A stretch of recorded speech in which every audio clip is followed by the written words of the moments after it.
Halo semuanya, berjumpa lagi di video pembelajaran biologi. Kali ini kita akan belajar tentang protista ya. Pernahkah Anda menikmati puding? Lezat bukan? Selain rasanya enak, puding juga bergizi tinggi ya. Nah, makanan tersebut terbuat dari ganggang laut atau lebih dikenal dengan sebutan rumput laut. Apakah ganggang laut tersebut termasuk tumbuh-tumbuhan? Karena beberapa alasan, ganggang tersebut tidak dimasukkan ke dalam golongan tumbuhan, meskipun bentuknya mirip tumbuhan. Ganggang dimasukkan ke dalam kingdom protista. Nah, pada video kali ini kita akan membahas protista yang meliputi organisme mirip hewan, tumbuhan, dan jamur. Oke, langsung saja sebelum nonton video ini jangan lupa like dan subscribe ya. Terima kasih. Yang pertama yang kita bahas adalah tentang pengertian dari protista. Nah, protista itu merupakan organisme eukariotik pertama ya, ataupun paling sederhana. Berasal dari bahasa Yunani protos yang artinya pertama ya. Nah, protista ini memiliki membran inti atau sel eukariotik. Nah, terdapat sekitar 600.000 spesies protista yang sudah diketahui sampai saat ini, ya. Jadi sebagian besar dari protista bersifat uniselular, tetapi ada juga yang berkoloni ataupun multiselular. Nah, protista itu memiliki keanekaragaman metabolisme. Ada yang aerobik dan alat respirasinya mitokondria, ada pula yang anaerobik. Nah, kemudian protista ada yang fotoautotrof, dapat menghasilkan makanannya sendiri, dan ada juga yang heterotrof ataupun tidak dapat membuat makanannya sendiri. Protista juga mudah ditemukan karena hidupnya di habitat yang mengandung air, dan ada pula yang hidup bersimbiosis dalam tumbuhan, organisme ataupun dalam organisme lain secara parasit atau mutualisme. Nah, protista ini merupakan organisme penyusun plankton, yaitu organisme yang mikroskopis yang mengapung secara pasif atau berenang secara lemah di permukaan air. Nah, pasti sering ya dengar ataupun lihat protista ini. Plankton yang bersifat fotoautotrof itu disebut sebagai fitoplankton, dan yang bersifat heterotrof disebut zooplankton. Nah, klasifikasi protista berdasarkan cara memperoleh makanannya itu terdiri atas 3, yaitu protozoa, alga ataupun ganggang, dan jamur protista atau mirip jamur. Nah, protozoa ataupun mirip hewan itu merupakan protista heterotrof yang memperoleh makanannya dari organisme lain dengan cara memasukkan makanan tersebut ke dalam tubuh selnya. Nah, contohnya itu adalah Sarcodina, Mustigopora, Ciliopora, dan Sporozoa. Nah, sedangkan alga ataupun ganggang itu merupakan protozoa yang mirip tumbuhan. Protista ini fotoautotrof yang dapat membuat makanannya sendiri dengan cara fotosintesis. Nah, contohnya itu adalah Euglenophyta, Chrysophyta, Pyrophyta, Chlorophyta, Phaeophyta, dan Rhodophyta. Nah, sedangkan protista mirip jamur ataupun jamur protista itu merupakan dapat memperoleh makanan dari organisme lain dengan cara menguraikan ataupun menelan atau fagositosis. Nah, contohnya itu adalah jamur lendir Myxomycota dan jamur air atau Oomycota. Nah, itulah dia klasifikasi dari protista. Nah, langsung saja ya kita akan bahas satu persatu. Yang pertama adalah protozoa ataupun protista mirip hewan. Nah, protozoa ini berasal dari kata protos yang artinya pertama dan zoon ataupun hewan yang pertama. Bersifat uniselular, hidup di mana-mana, bisa di air tawar, air laut, tempat lembab, parasit pada tumbuhan, hewan, dan manusia. Pun disebut sebagai kosmopolit. Nah, protozoa ini memiliki bermacam-macam alat gerak seperti pseudopodia, silia, flagel. Nah, kemudian memperoleh makanannya dengan cara fagositosis ataupun menelan. Segala aktivitas hidup dilakukan oleh sel tersebut. Nah, jadi cara hidupnya adalah heterotrof. Struktur tubuh dari protozoa itu berukuran mikroskopis, kemudian struktur sel atas sitoplasma yang disebut oleh membran sel berfungsi sebagai pelindung dan mengatur pertukaran zat. Terdapat juga pelikel, kemudian beberapa plasma pada beberapa jenis protozoa itu memiliki silia ataupun flagel. Sitoplasma dari protozoa itu mengandung organel sel. Contohnya itu adalah paramecium yang memiliki trikosis. Nah, sedangkan reproduksi protozoa, perkembangbiakan protozoa itu dengan cara aseksual ataupun vegetatif, yaitu dengan pembelahan biner ataupun mitosis. Jadi pembelahan biner ini diawali dengan pembelahan inti ataupun karyogenesis dan diikuti oleh pembelahan sitoplasma atau sitokinesis. Perkembangbiakan protozoa dengan cara seksual ataupun generatif, yaitu dengan cara penyatuan gamet berbeda jenis sehingga menghasilkan zigot atau secara konjugasi atau penyatuan vegetatif sel. Namun ada juga protozoa yang tidak melakukan reproduksi seksual. Nah, filum protozoa terdiri atas 4 ya, ada Sarcodina atau Rhizopoda, Mastigiopora atau Flagellata, Ciliopora atau Ciliata, dan Sporozoa. Sarcodina ciri-cirinya adalah kaki semu, contohnya itu adalah amuba. Flagellata itu adalah hewan yang berflagela ataupun memiliki bulu cambuk, contohnya itu adalah Trypanosoma. Sedangkan Ciliata adalah hewan yang memiliki silia atau rambut getar, contohnya itu adalah Paramecium. Nah, sedangkan Sporozoa adalah hewan yang memiliki alat gerak, disebut sebagai Plasmodium. Nah, kita bahas ciri masing-masing ya. Yang pertama, Sarcodina atau Rhizopoda. Rhizopoda ini bergerak dengan penjuluran sitoplasma sel, membentuk pseudopodia, kemudian bentuknya itu bisa berubah-ubah saat diam dan bergerak. Habitat dari Rhizopoda pada umumnya hidup bebas di alam. Namun ada yang hidup sebagai parasit di tubuh hewan dan manusia. Nah, contohnya itu adalah amuba.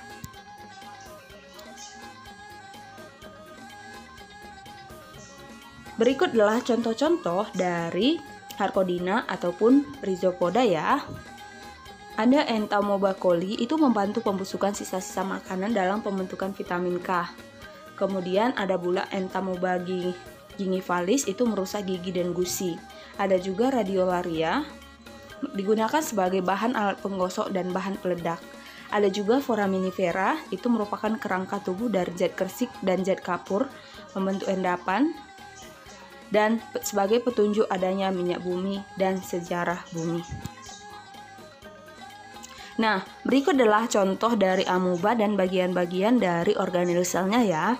Ada nukleus, ada membran sel, ada pseudopodia, kemudian ada endoplasma, dan sebagainya. Nah, cara dari Rhizopoda menangkap dan mencerna makanan, yaitu Rhizopoda kan tadi bersifat heterotrof dan memakan protozoa lain, Ciliata, bakteri maupun alga uniseluler. Nah, berikut ini adalah cara Rhizopoda menangkap dan mencerna makanan.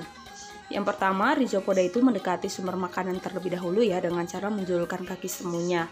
Kemudian, kaki semu akan mengelilingi makanan hingga permukaan membran yang mengelilingi makanan bertemu. Kemudian terbentuk rongga makanan dalam tubuh Rhizopoda yang disebut vakuola makanan. Nah, setelah itu vakuola makanan akan mencerna makanan di dalamnya.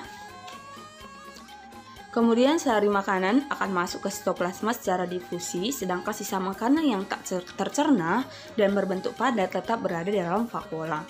Kemudian vakuola yang berisi sisa makanan padat itu bergerak ke tepi sel dan akan pecah sehingga sisa makanannya dapat dikeluarkan dari tubuh.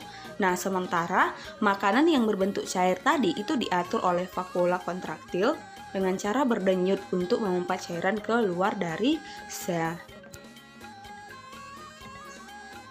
Nah, kemudian cara amuba bergerak, menangkap dan mencerna makanan itu, nah seperti inilah dia ya. Langkah-langkahnya, amuba mendekati makanan dapat diapit oleh pseudopodia, kemudian makan masuk melalui sitosom ke vakuola makanan. Nah, reproduksi pada amuba itu berikut adalah amuba dewasa, kemudian tahap pertama reproduksi. Nah, kemudian terjadi pembelahan nukleus. Nah, kemudian terbentuklah dia 2 sel anak.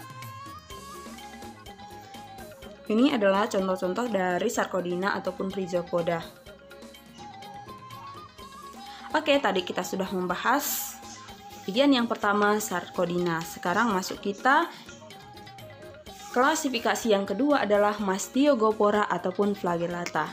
Flagellata berguna untuk alat gerak, kemudian menimbulkan arus untuk membawa makanan masuk ke mulut untuk mengetahui keadaan lingkungan.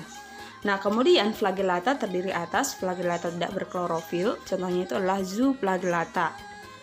Contohnya Trypanosoma dan Trichomonas. Sedangkan Flagellata berklorofil itu adalah Phytoflagellata, contohnya Volvox globulator, Eglena viridis, dan Nocticula miliaris. Nah, reproduksi aseksualnya itu dengan pembelahan biner membujur, kemudian hidup bebas di lingkungan dan bersimbiosis dalam tubuh hewan. Nah, Flagellata merupakan tumbuhan, ya, protista mirip tumbuhan yang hidup parasit. Contohnya itu adalah Trypanosoma gambiens, menyebabkan penyakit tidur pada manusia, ya. Kemudian Trypanosoma evansi menyebabkan penyakit surah pada ternak. Kemudian Trichomonas vaginalis itu penyakit keputihan pada wanita, ya. Kemudian Leishmania itu menyebabkan penyakit tidur. Nah, yang ketiga adalah protista mirip hewan itu ada Ciliopora ataupun Ciliata. Nah, Ciliata merupakan hewan yang berambut kecil, ya, ataupun Cytopora, ya. Kemudian protozoa ini bergerak dengan menggunakan silia ataupun rambut getar. Ciliata juga disebut sebagai infusoria. Ciliata memiliki pelikel ataupun serabut protein yang membuat bentuk ciliata tetap tidak berubah-ubah. Ciliata ini juga berbentuk variatif, ya, mulai dari bentuk oval, trompet, lonceng, dan sebagainya. Kemudian tubuh Ciliata itu memiliki rambut getar atau silia berukuran pendek yang berbentuk barisan di seluruh tubuh atau hanya di bagian tertentu dari permukaan sel. Diameter Ciliata itu sekitar 0 mikrometer dan panjangnya berkisar antara 2 sampai 20 mikrometer. Nah, silia ini berfungsi kan untuk tadi sebagai alat gerak dan alat bantu makan. Nah, kemudian Ciliata ini memiliki dua alat inti, yaitu makronukleus, kemudian ada mikronukleus. Nah, kemudian memiliki trikokis, ya, trikokis untuk pertahanan diri. Hidup bebas lingkungan berair, tawar ataupun laut. Nah, reproduksinya itu dengan aseksual, yaitu pembelahan biner membujur, sedangkan seksual dengan konjugasi. Nah, berikut adalah struktur tubuh dari Paramecium, bagian dari hewan Ciliata, ya. Kita lihat di sini ada silianya, kemudian ada vakuolanya, kemudian ada endoplasma, ektoplasma, dan lain sebagainya. Nah, proses pencernaan makanan pada Paramecium itu seperti ini, ya. Makanan masuk ke dalam stofaring, kemudian terbentuk vakuola makanan. Nah, setelah itu tempat pencernaan berlangsung, zat makanan hasil pencernaan itu masuk ke dalam sitoplasma secara berdifusi. Kemudian sisa makanan yang tidak dapat dicerna itu dikeluarkan dari vakuola menuju keluar sel melalui membran plasma. Berikut adalah contoh-contoh dari Ciliata. Paramecium caudatum itu pemangsa bakteri air tawar, kemudian Balantidium coli itu penyebab diare, kemudian ada Didium itu sebagai pemangsa Paramecium, ada juga Vorticella itu berbentuk seperti lonceng dengan tangkai yang panjang berbentuk lurus atau spiral, kemudian memiliki silia sekitar corong mulutnya dan tungkai melekat pada suatu tempat. Nah, itu dia contoh-contoh Ciliata. Selanjutnya adalah sporozoa. Nah, pada salah satu siklus hidupnya itu berbentuk spora. Nah, sporozoa tidak memiliki alat gerak, hidup bebas, ya, sebagai parasit pada hewan dan manusia. Reproduksinya secara seksual dan aseksual. Secara seksual pembelahan biner, sedangkan secara seksual dengan pembentukan gamet, kemudian penyatuan gamet jantan dan betina. Contohnya itu adalah Toxoplasma gondii itu penyebab toxoplasma. Kemudian ada Plasmodium itu penyakit malaria pada manusia. Kemudian menyerang sel hati dan eritrosit. Kemudian Plasmodium bersembunyi dari sistem kekebalan inang. Berikut peran protozoa bagi manusia ya. Yang pertama yang menguntungkan itu adalah mengontrol jumlah bakteri di dalam karena predator bakteri. Kemudian merupakan zooplankton dan bentos sebagai sumber makanan hewan air. Foraminifera ataupun Globigerina itu cangkangnya sebagai petunjuk adanya minyak bumi, gas alam, dan mineral. Sedangkan Radiolaria itu kerangkanya yang mengendap di dasar laut dapat digunakan sebagai bahan penggosok. Nah, sedangkan yang merugikan ada Entomoeba histosilisa, itu menyebabkan penyakit disentri. Trypanosoma brucei penyebab penyakit tidur. Trypanosoma evansi penyebab penyakit pada hewan ternak. Leishmania penyakit kala azar. Kemudian Trichomonas vaginalis parasit di vagina. Kemudian Balanthinium coli penyebab diare. Dan Toxoplasma gondii penyebab Toxoplasma. Demikian penjelasan saya tentang protista, yaitu protista mirip hewan ya. Terima kasih sudah menonton video ini. Sampai jumpa di video selanjutnya, yaitu protista mirip tumbuhan dan protista mirip jamur. Terima kasih. Bye-bye.